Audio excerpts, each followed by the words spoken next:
traído para que analices la actividad local, política de Vizcaya en estos últimos tiempos, que está que arde, ¿eh? Está que arde la cosa en Santurtzi. ¿Qué está pasando en Santurtzi? Pues sí, la verdad es que son tiempos revueltos, ¿no? En la política vizcaína, en la política local vizcaína, sobre todo a raíz de los casos de Getxo y ahora más recientemente y más cercano el de Santurtzi, ¿no? ¿Qué está pasando en Santurtzi? Bueno, es conocido que la alcaldesa ha presentado la dimisión, lo que es el último capítulo hasta ahora de lo que podemos calificar como una legislatura perdida, ¿no?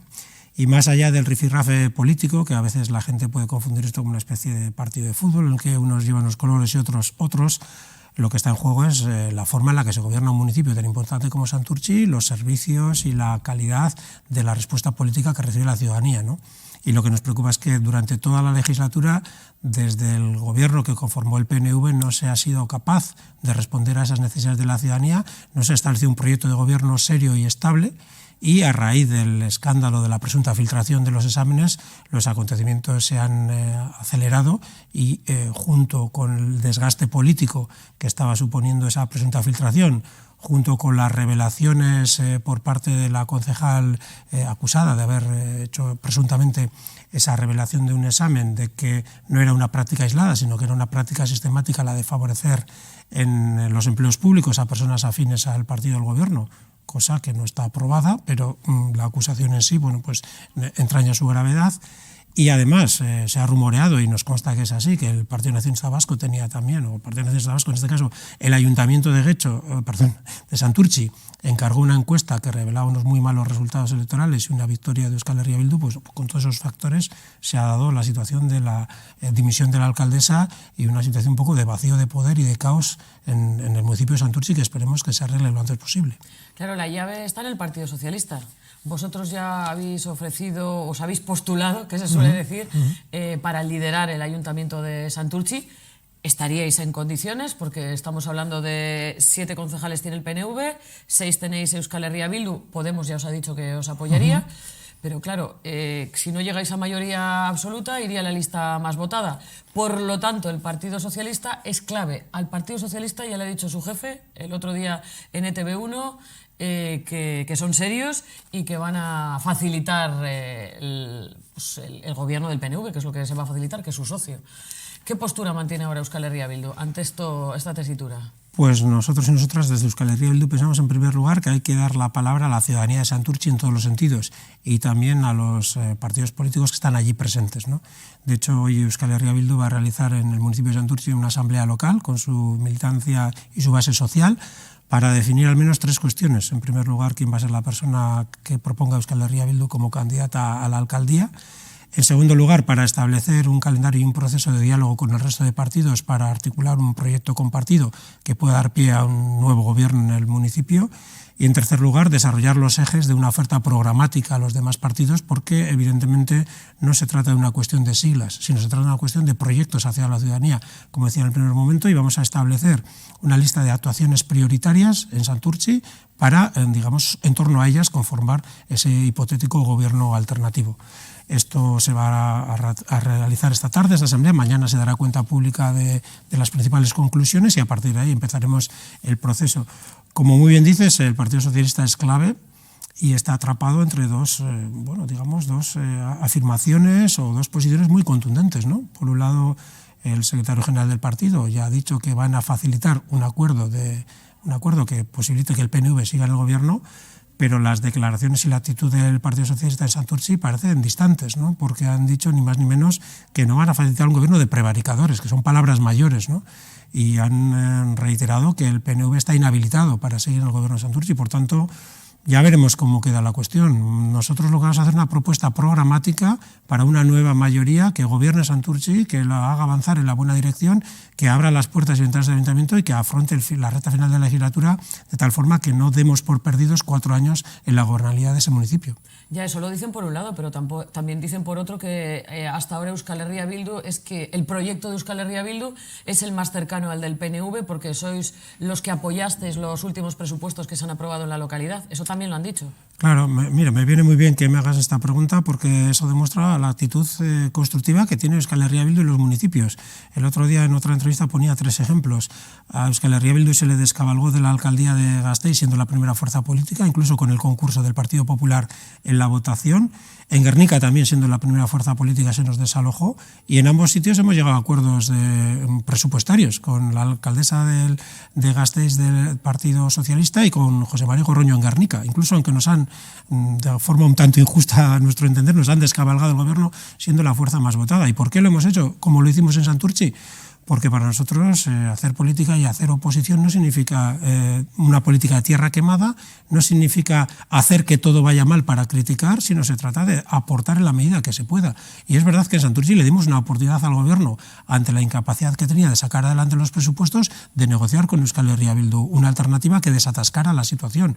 Lo que pasa, y eso hay que decirlo también, es que un año más, porque el gobierno municipal del PNV en Santurtzi incumplió en prácticamente su totalidad todos los acuerdos a los que llegó con nosotros para abordar esos presupuestos, ¿no? Por tanto, lo que nosotros hemos hecho en Santurtzi no es compartir el modelo de gobierno del Partido Nacionalista Vasco, sino tratar de desatascar una situación que perjudicaba a la ciudadanía, incluso renunciando, digamos, a hacer una política más fácil, que es criticar ese inmovilismo, ¿no? Nosotros tratamos de que las cosas funcionen, siendo críticos, pero siendo constructivos también, pero la realidad ha sido bastante tozuda en Santurtzi y este gobierno demostró la incapacidad, incluso aunque se le tienda la mano, de articular una política seria, sostenida, que dé respuesta a las problemáticas del municipio, y en estas estamos. En Sestao, que sacasteis muy buenos resultados electorales, dimitió la alcaldesa. En Santurtzi, que estáis también pisándole los talones al PNV, dimitió la alcaldesa. Hablas tú de que la política de Euskal Herria Bildu es una política constructiva, de presentar proyectos. ¿Crees que dimiten las alcaldesas del PNV, aparte de por las polémicas que puede haber, porque os tienen miedo? Hombre, en el caso de Santurtzi nos consta que efectivamente hay una encuesta que algunos de forma privilegiada ya han consultado, porque la ha pagado el ayuntamiento, no un partido, la ha pagado el ayuntamiento, y por tanto esa encuesta nos pertenece a todos y todas, pero algunos ya han consultado los datos y parece ser que es así, ¿no? Que se le da la mayoría a Euskal Herria Bildu, y en Sestao creo que también vamos a estar muy cerca. Yo creo que las próximas elecciones municipales van a ver por primera vez a Euskal Herria Bildu ganando, al menos en uno de los municipios de la margen izquierda, ¿no? Pero yo no creo que sea tanto el miedo a Euskal Herria Bildu, sino el panorama general que tenemos en la margen izquierda, ¿no? Nosotros durante mucho tiempo hemos criticado que el Partido Nacionalista Vasco y el Partido Socialista no tenían una propuesta estratégica para la margen izquierda, que nuestra comarca se estructuró en base a un modelo socioeconómico que ha desaparecido y no han sido capaces de ir más allá de construir supermercados y ahora centros logísticos, sin ser capaces de articular una respuesta de construcción de un modelo de una economía más robusta, más basada en una industria avanzada, etc. Pero además de esa carencia de perspectiva estratégica, ahora nos están demostrando que son incapaces también de gestionar el día a día. Ya no es que no tengan visión a largo plazo, sino a corto plazo son incapaces de hacer cosas tan básicas como presupuestos en algunos municipios donde tienen mayoría para ello, ¿no? Y por tanto creo que están confluyendo dos factores. Por un lado, ese agotamiento del modelo de gobierno, esa incapacidad política, esa incapacidad también de llegar a acuerdos, porque cuando se hacen gobiernos en función de sumas aritméticas, cuando no hay detrás un propósito compartido, cuando no hay un proyecto compartido, nos encontramos que los socios a la fuerza, porque sus direcciones en Bilbao acuerdan pactos en cascada en todos los sitios, luego los pueblos son convivencias forzadas que no dan pie a sinergias ni a proyectos compartidos y nos conducen a esta ingobernabilidad que estamos viendo en la margen izquierda, ¿no? Y es verdad que ese proyecto se agota y, por otro lado, en este país, y muy especialmente en la margen izquierda, está emergiendo una alternativa bastante sólida en torno a Euskal Herria Bildu, y como te decía, yo tengo la esperanza de que en las próximas elecciones municipales Euskal Herria Bildu gane en alguna de las localidades, de las 4 localidades de la margen izquierda, ¿no? Porque en el imaginario colectivo parece que Euskal Herria Bildu está más asociado a otros municipios de un tamaño más pequeño, más euskaldunes, pero si vemos el mapa político del conjunto de Euskal Herria, pues Euskal Herria Bildu está gobernando en Iruña, es la primera fuerza en Gasteiz, será muy probablemente la primera fuerza en las próximas elecciones municipales en Donosti, y por tanto no es extraño que en el Gran Bilbao pues también estén en un proceso de crecimiento, porque creemos que estamos conectando con la realidad precisamente de estas zonas urbanas que necesitan de las políticas que Euskal Herria Bildu está proponiendo. Otra cosa es que podáis gobernar. Bueno, a mí hay una frase que me gusta mucho, que vi una vez en una fotocopistería, es que decía: lo imposible lo hacemos al instante, para los milagros necesitamos algo más de tiempo, ¿no? Pues bueno, lo imposible yo creo que lo vamos a hacer en el corto plazo, los milagros llegarán también, porque es un milagro para los que conocemos la política vasca que Euskal Herria Bildu gobierne en Iruña, con lo que ha sido esa ciudad referente de políticas conservadoras y muy complicado para la política que nosotros defendemos, y ahora estamos gobernando allí, además de una forma creo que bastante acertada y que será ratificada nuevamente por la ciudadanía, ¿no? Y creo que también llegará aquí, ¿no? Y lo que está pasando en Santurtzi, lo que mencionabas antes de las dudas del Partido Socialista, es que hay situaciones que ya se hacen insostenibles, ¿no? Porque decía que no es un proyecto, no es una suma sobre un proyecto, es una suma aritmética.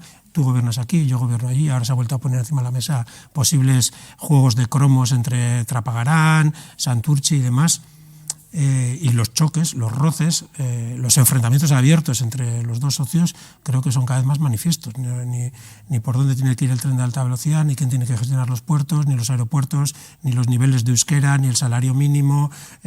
Cada día tenemos una polémica y una confrontación, y yo creo que es hora de articular nuevas mayorías y de introducir aire fresco en la política. Y dentro de ese aire fresco entra que Euskal Herria Bildu también pueda gobernar y se respete la voluntad de la ciudadanía allí donde se ha convertido en la primera fuerza. Has hablado, Iker, de la margen izquierda, pero si nos vamos al otro lado, a la margen derecha, tenemos también el caso de Getxo, el caso Palacete, en este caso en Getxo, donde también hubo implicados, vamos a decir así, ¿no? Dos concejales del Partido Nacionalista Vasco, socios de una cooperativa donde se van a construir viviendas de lujo. Tras el derribo de ese Palacete, ahí también hubo un pleno, en este caso de la alcaldesa María Aguirre, que ya dejó muy claro el pleno que ella desde luego no iba a dimitir. Estamos viendo lo diferente entre Santurtzi y... Sí, bueno, vuelvo a reiterar que todas las personas son inocentes hasta que se demuestre lo contrario. E incluso, o sea, siendo adversarios de otro partido, eso no significa que demos por ciertos hechos que todavía no están probados. Sí hay indicios que en su momento además Euskal Herria Bildu llevó a la Fiscalía, la Fiscalía los consideró de entidad suficiente como para iniciar un procedimiento judicial. La jueza que lo supervisó también entendió que ahí había caso, por así decirlo. La policía a la que se encargó la investigación también lo entendió, pero estamos todavía en un momento en el que no ha habido un juicio en el que se haya probado.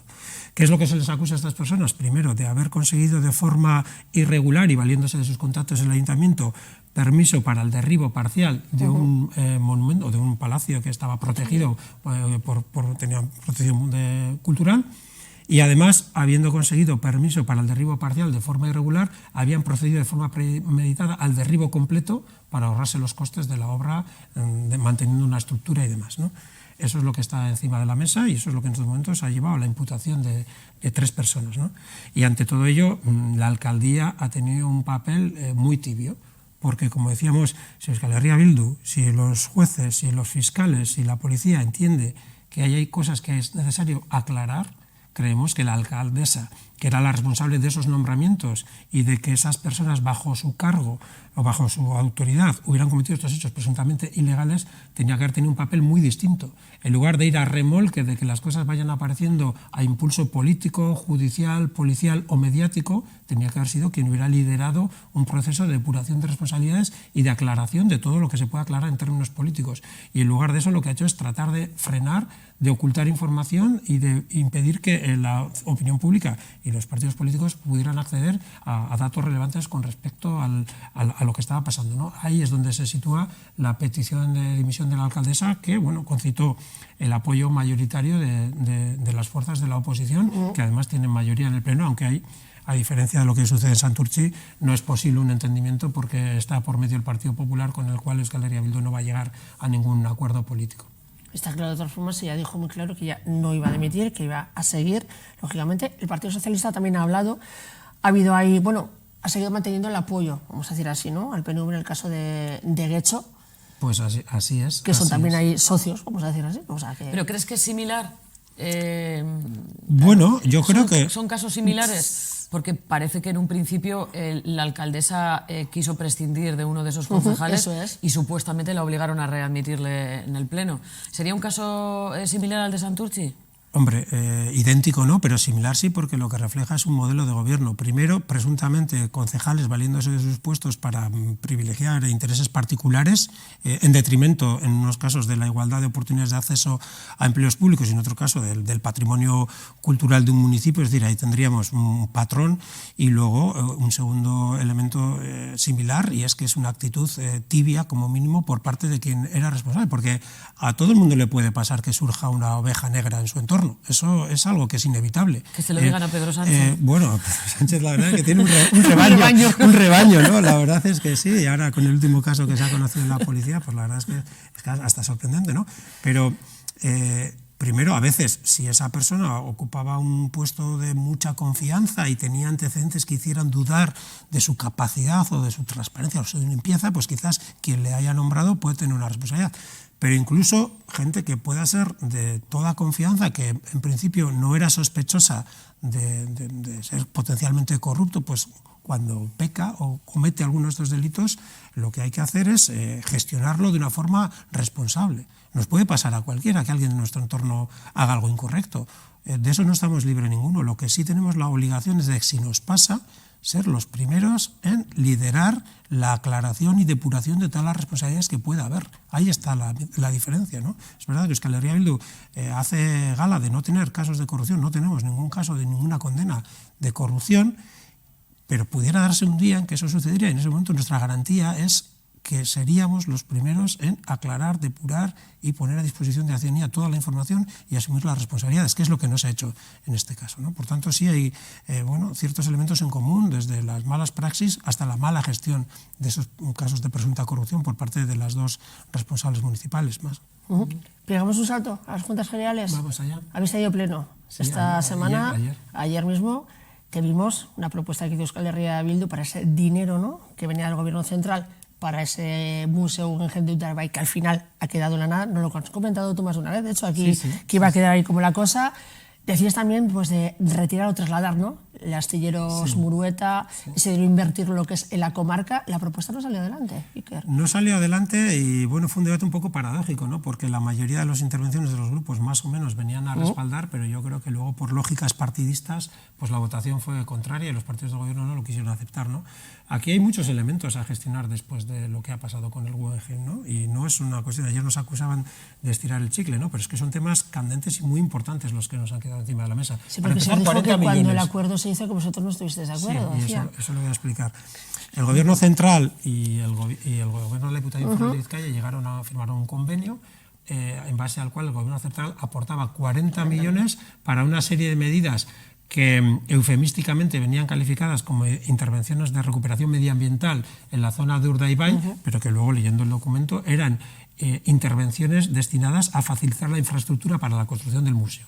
Y así además se decía explícitamente. Por ejemplo, para que no quede ningún lugar a duda, las dos sedes donde se quería construir el museo, una en Guernica, en la antigua fábrica de Dalia, y otra en Murueta, en el astillero, pues bien, a través de este convenio lo que se planteaba era los derribos, los traslados, la descontaminación de los suelos, es decir, eran todo decisiones ligadas a la construcción del museo. ¿Qué es lo que ha pasado? Bueno, evidentemente que ahora no hay museo, pero hay 40 millones en la caja de la Diputación Foral de Vizcaya que, depende de la interpretación que se haga de ese convenio, podrían tener que devolverse.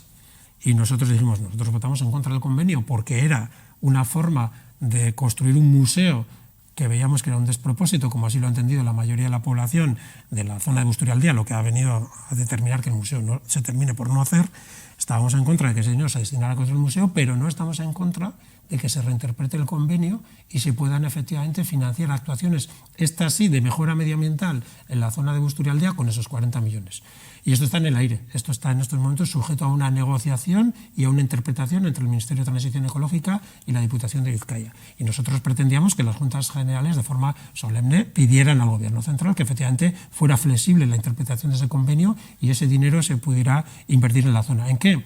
Pues hacíamos tres propuestas concretas. Una, finalizar la red de saneamiento de aguas, que aunque parezca paradójico, no está concluida, lo que supone que no hay un tratamiento de depuración correcto en la reserva de la biosfera. En segundo lugar, proponíamos la regeneración medioambiental de la Vega de Guernica, que es una zona de una alta actividad industrial y con suelos muy contaminados. Y en tercer lugar, una cuestión que nos parece muy importante es el traslado del astillero de Murueta. Yo pediría, si los televidentes no conocen la zona, que googleen, ¿no?, el astilleros Murueta, para que vean la foto de dónde estaba ubicado ese astillero, ¿no?, porque es probablemente el lugar más bonito de toda Vizcaya, que es la desembocadura de la ría, las marismas de Urdaibai, y ahí hay colocado, que no pega nada desde el punto de vista estético, pero mucho menos medioambiental, pues un astillero, ¿no? Y ese astillero se tenía que trasladar dentro del proyecto del Guggenheim. Y nosotros lo que decíamos era, si se puede trasladar el astillero para hacer un museo, ¿por qué no se puede trasladar el astillero para la regeneración medioambiental de la joya de la corona ecológica de nuestro territorio? Y eso es lo que también proponíamos, ¿no?, entre otras cosas, ¿no? Pero yo creo que eran cosas muy sustanciales. Y una última reflexión era sobre el modelo de gobernanza, ¿no?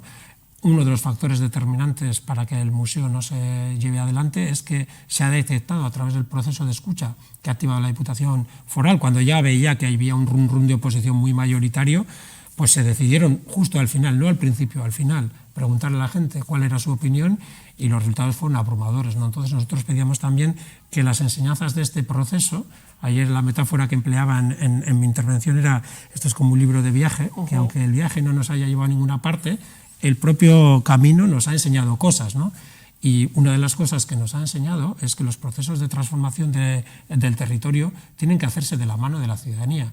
No solo porque la oposición de la gente a un proyecto lo deslegitima desde el punto de vista democrático, sino porque la ciudadanía tiene que ser sujeto y no objeto de los planes de reactivación, entre otras cosas porque tenemos que activar las fuerzas de la propia comarca en la dirección que los planes de regeneración determinen. Y eso no se puede hacer sin convencimiento, no se puede hacer sin participación, no se puede hacer sin un modelo de gobernanza abierto, ¿no? Yo creo que esa moraleja, por así decirlo, debería aplicarse en el futuro a cualquier gran proyecto que tenga un impacto importante en el territorio.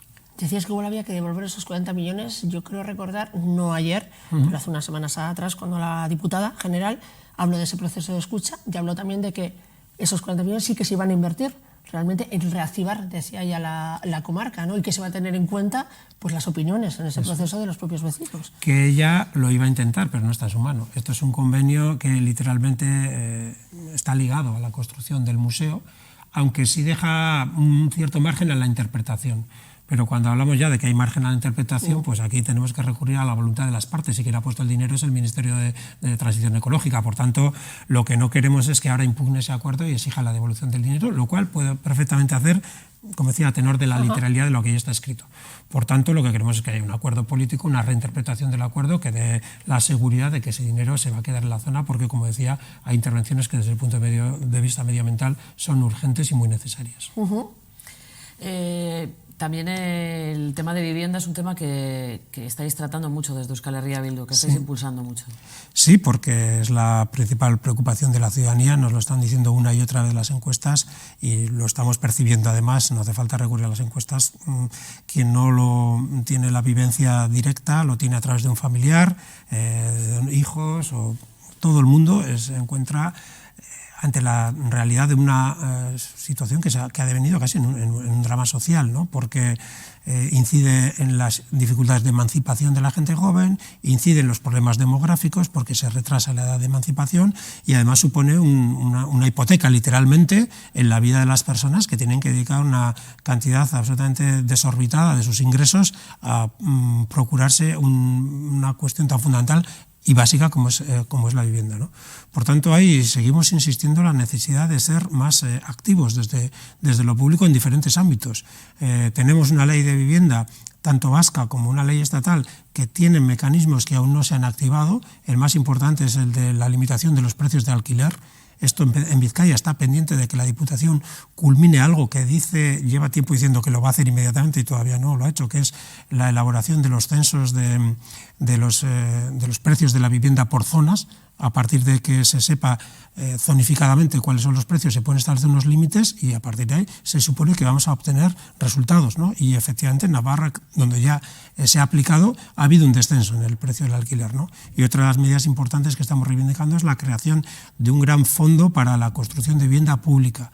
No se trata de construir por construir, pero también hay que construir. ¿Pero cómo y para qué? Pues construir para alquilar y para alquilar de forma permanente, es decir, para que haya una bolsa de vivienda pública en alquiler que traccione a la baja los precios del mercado y que permita pues, ir progresivamente haciendo más accesible la cuestión de la vivienda, que a día de hoy se ha convertido, yo creo, en el primer problema de la ciudadanía de este país. Otro de los mecanismos podría ser todas las viviendas que tenemos vacías, sacarlas al mercado. Para eso quizás se necesita una mayor seguridad jurídica para el pequeño propietario. Aquí el PNV en Madrid nos ha adelantado un poquito por la derecha con ese pacto, con el tema del escudo social. Digo, al final ha pactado, el PNV ha sido quien ha pactado que queden fuera del escudo social los pequeños tenedores. Hombre, lo que el PNV ha pactado es que se pueda desahuciar a una familia vulnerable de una casa. Y yo creo que cada uno se sitúa ante su espejo moral cuando toma las decisiones, ¿no? Pero lo ha pactado cuando el propietario es un pequeño tenedor, tiene una o dos viviendas. Sí, pero no estamos hablando de ocupas que entren en una casa, estamos hablando de personas que tienen un contrato de alquiler y de forma sobrevenida no pueden hacer frente al mismo. Que los servicios sociales ratificados por un juez decretan que esa familia está en una situación de vulnerabilidad social, y estamos hablando de que existe un fondo de compensación establecido en la ley para que el propietario que no percibe los ingresos de alquiler pueda tener esos ingresos garantizados. Por tanto, aquí se está haciendo muchísima demagogia y hay momentos en los que el PNV, con la revelación de la nacionalidad de los detenidos o con este tipo de cuestiones que alimentan el fantasma de una ocupación que realmente es residual y no suponen un problema real, pues está deslizándose en los discursos hacia otro tipo de espacios políticos más a la derecha o a la extrema derecha. Euskal Herria Bildu está a favor de los pequeños propietarios que alquilan su vivienda. Para nosotros la fórmula más adecuada para hacer la vivienda es el alquiler. Y por tanto, si queremos que se alquile, tendrá que haber gente que alquile las viviendas. Por supuesto que no queremos para nada criminalizar al pequeño propietario y entendemos además que en determinados momentos, pues si una ley protege a unas personas que todavía están en una mayor situación de vulnerabilidad que ese pequeño propietario, pues se generan unas molestias que haya que compensar.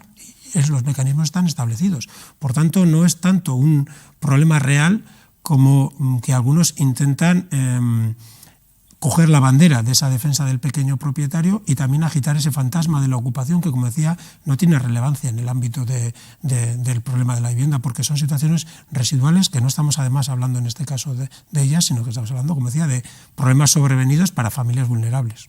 Ya que nos hemos ido hasta Madrid, a mí que me encanta la política, todas las tardes estoy, cada tarde tenemos un escándalo diferente, claro. Ayer era el DAO, pero ayer y aprendemos palabras, ¿verdad? Aprendemos palabras, porque yo no DAO sabía no, que existía. Vamos aprendiendo DAO, cosas. Yo pensaba, ¿de qué será eso, DAO? Luego ya he sabido que era algo como director adjunto operativo de la Policía Nacional.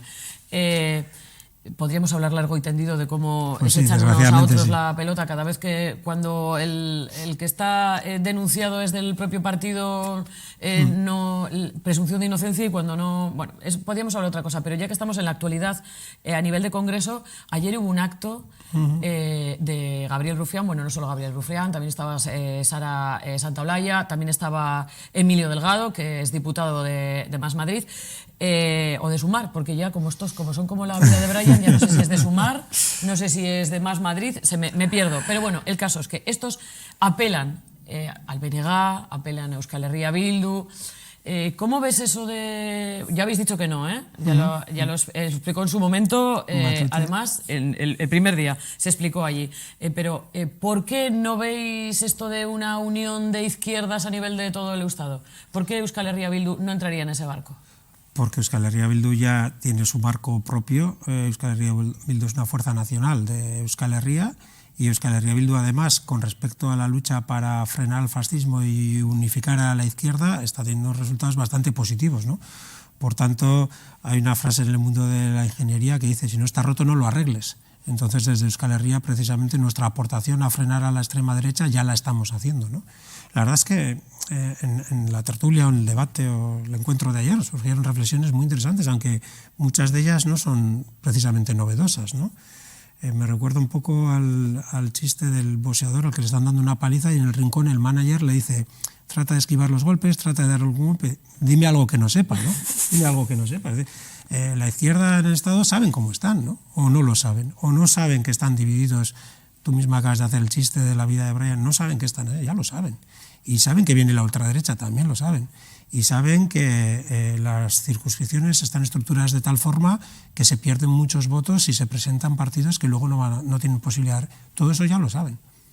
Si a nosotros nos piden consejo, se lo daremos, pero tampoco les vamos a ir a arreglar su casa, y no por indiferencia, sino por respeto, precisamente. Yo creo que los elementos están ahí, y ellos y ellas tienen que ser capaces de articular un proyecto de unidad que multiplique el resultado en escaños de los votos que la izquierda tiene y además acumule nuevos votos, porque la alternativa ya sabemos cuál es, ¿no? Entonces, eso, saberlo, ya lo saben. Por otro lado, Euskal Herria Bildu, con la propuesta de que se presente en cada circunscripción quien más opciones tiene, no lo hacemos por proteger, porque en ese caso seríamos nosotros los legitimados para ser únicos representantes de la izquierda en Euskal Herria, ¿no?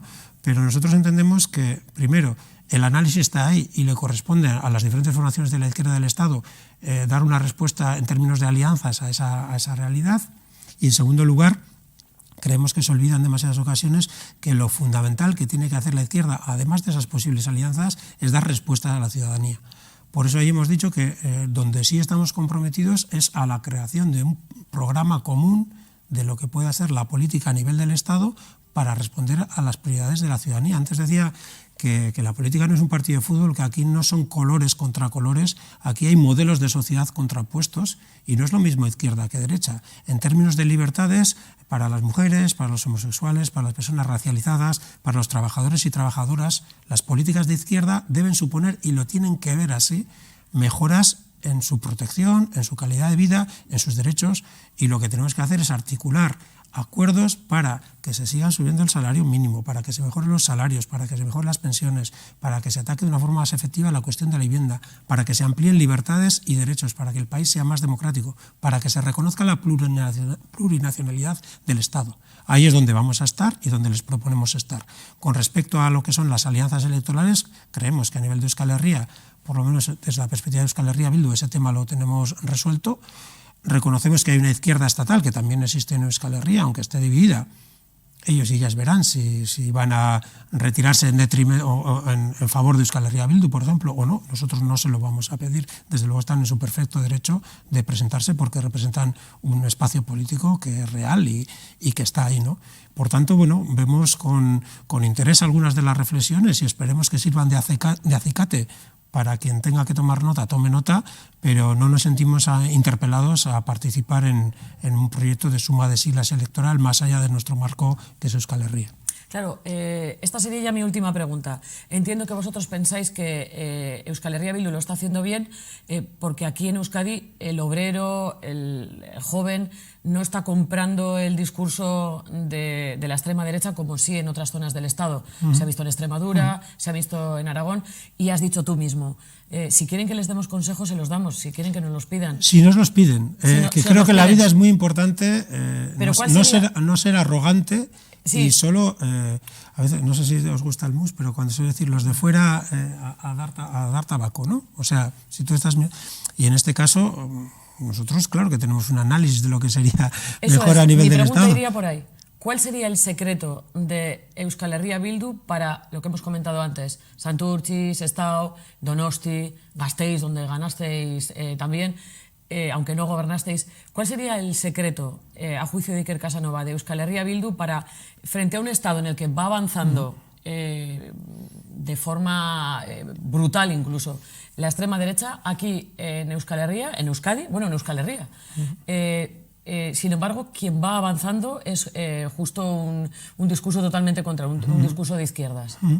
Bueno, yo creo que hay dos cuestiones. Por un lado, la sociedad vasca tiene unos valores a los cuales también hemos contribuido a generar, ¿no? Más progresistas, y creo que en ese sentido, como país, tenemos una reivindicación de la identidad y de la identidad nacional que no es excluyente, que es precisamente lo contrario, que es incluyente, y que además se ha construido en cierta medida frente a un poder central que era conservador.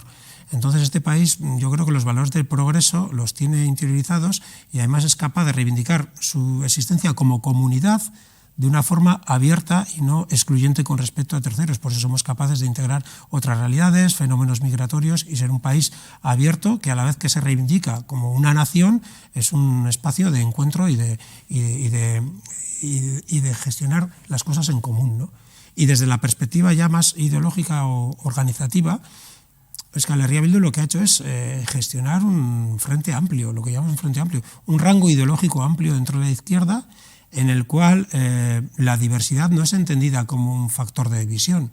Entendemos que el rango ideológico de Euskal Herria Bildu dentro de la izquierda va desde la socialdemocracia hasta el comunismo, pasando por todos los matices que se quieran hacer, que venimos unidos por la necesidad de conformar un programa político que en estos momentos pueda acceder a gobernar mediante la conexión con una mayoría, y que cuando tenemos problemas los tenemos que discutir sin traumas y sin rupturas a nivel interno, porque es más importante ese proyecto compartido que las querellas partidistas o los intereses particulares que pueda tener algún individuo o alguna corriente dentro del proyecto, ¿no? Yo creo que esa capacidad de gestionar la diversidad es lo que nos ha dado, nos mantiene la unidad y mantiene un proyecto que es atractivo y que conecta con cada vez más sectores sociales.